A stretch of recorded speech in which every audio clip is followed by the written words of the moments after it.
ရကိုသားရဆိုင်ကလည်းတိတ်ပြီးစီးတော့ကိုကိုလိုက်သားလို့ရ မှန်တယ် YBS ကိုစောက်စရာပဲလို့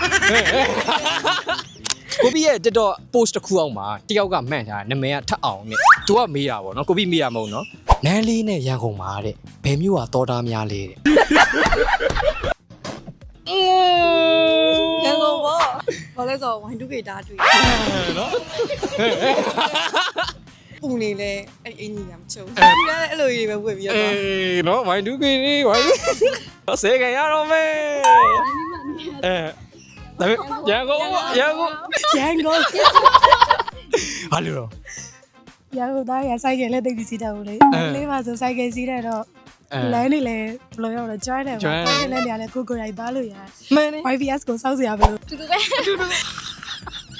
ကိုဘီမေးတာမဟုတ်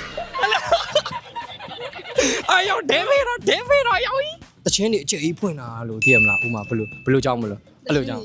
နော်လူချားရမှာကျဲကြီးဖွင့်တာကိုဘီကိုပြောတော့မဟုတ်ဘူးလား မလေးပဲ ယောီမန်လီတူဘာလို့ အဲ့လိုလည်းမ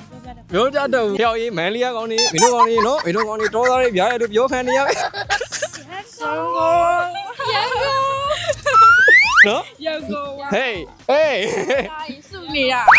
ဟုတ်တယ်ရန်ကုန်နေရာတိုင်းမှာတော်သားကြီး နော်ရံပွဲတွေဖြစ်ကုန်တော့မှာပဲကိုဘီမေးတာမဟုတ်ဘူးနော်ထအောင်ဆိုတော့တယောက်မေးတာပါစိတ်မဆိုးချေနော်တော့ကြာပြီအောင်လားစိတ်ဆိုးနေပါဆိုလို့โอเคပါချီးချင်ပါတယ်ဘိုင်ဘိုင်